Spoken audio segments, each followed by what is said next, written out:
What's up friends, hope you all are doing well and staying creative. In this video, I have for you 6 essential tips to help improve your mix sounds. Maybe you're just getting into mixing, or maybe you're not in an acoustically treated studio with a listening environment that you can trust. Regardless, these tips will help you get a professional and balanced sounding mix. All right, let's get started with this first tip, and that is when you're mixing, you want to be intentional with your plugins. Don't just stack on processing without knowing exactly what each plugin is doing. There's plenty of cases where I've fixed people's mixes simply by removing unnecessary compressors or EQ. Compressors can be dangerous if you don't know what you're doing. And I'll need to do a whole separate video just on compression, but essentially if you have heavy compression on your lead elements, your percussion, that could just squash and ruin your mix. So it should always be applied with intention. Also, just with the way our ears and brain perceive sound, if something is louder, we tend to just think it sounds better. You might throw a compressor on a sound or a track and then it gets louder, and in that instant, you think it sounds better, but in reality, you're actually just squashing the dynamics and you don't even realize it. That's why when adding effects like a compressor, to get a fair comparison, you have to match its level with the uncompressed sound. That's the only way you're gonna get a true, fair A/B comparison. So before you throw in that next plugin, ask yourself, is this really making a difference in a positive way? Because a lot of times, less can be more. All right, so tip number 2, and this is one that you've probably heard a lot of people say, but I think it can't be stated enough, and that is to use reference tracks. This is something that I didn't really appreciate the value of until I was well into my musical journey.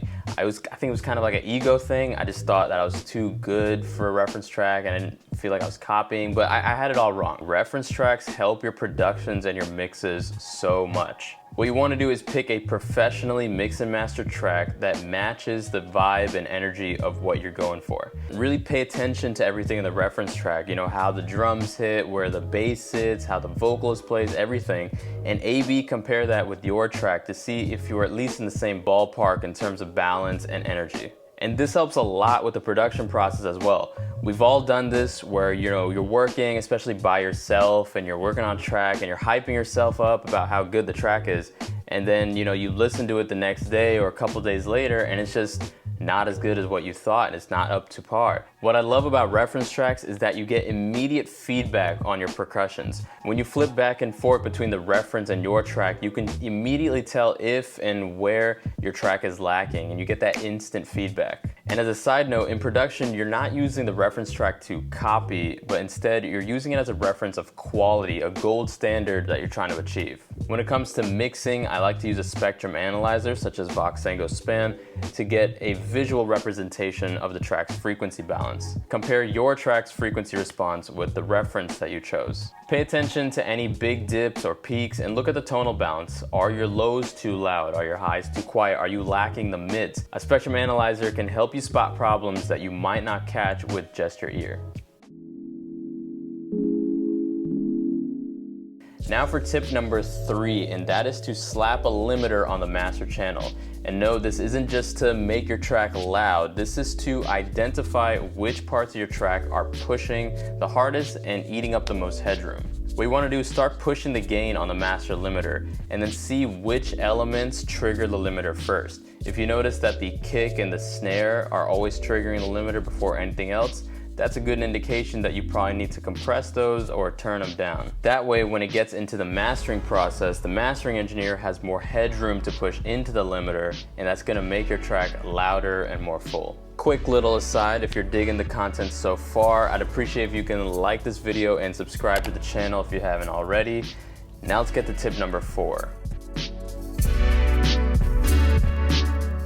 So tip number 4 is to be cautious of big boosts or cuts to the EQ. Oftentimes, large boosts to the EQ can accentuate unwanted frequencies and create an imbalance in your mix. I see this a lot in amateur mixes where these big boosts on lead elements or vocals are creating these harsh resonances and then eating up that headroom that we were talking about earlier. Large cuts in the EQ are less risky to ruining your mix, but it can significantly change the timbre of your sound. My advice is just to be a bit cautious if you find yourself making these drastic changes with the EQ. Because a lot of times if you have to do that, then that indicates some deeper problems. Maybe the sound wasn't recorded right, or it's maybe in the wrong key, or it's just the wrong sound. It doesn't fit with the vibe. So just keep that in mind. In general, it usually sounds better when you make cuts to the EQ rather than boosting with the EQ. If you want to accentuate a certain frequency range, it might sound better to make a dip at the frequencies that you don't want to accentuate, and then just boost the overall level of the sound or mix. So for example, I have this pad here, and if I want to accentuate around 1 kilohertz, instead of boosting that region, what I'll do is shelve down some of the high frequencies and shelve down some of the low mids, thereby accentuating this frequency region. And if I want to get some more, gain out of that, I can just increase the overall gain of the channel of that sound. In mixing, EQ is a tool to carve the frequencies of different elements so they aren't competing with each other. And this brings me to the next tip, and that is, think of your mix in terms of frequency, spatial location, and dynamics.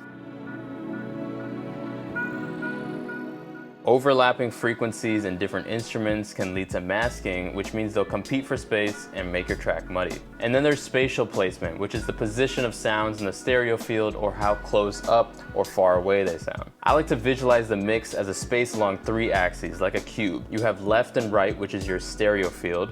Then you have front to back, which is your depth in the mix. And then the z-axis is frequency from low to high. So if all your different elements have their own place in this cube, this 3D space, then they're not gonna be fighting with each other and overlapping, and your mix will have more clarity.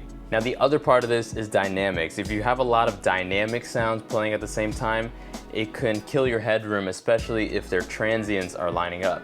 And when I say dynamic, I mean sounds that vary in volume and maybe have a strong transient, like percussion loops, guitar, or a lead synth, rather than being a static or more constant sound, such as a background pad.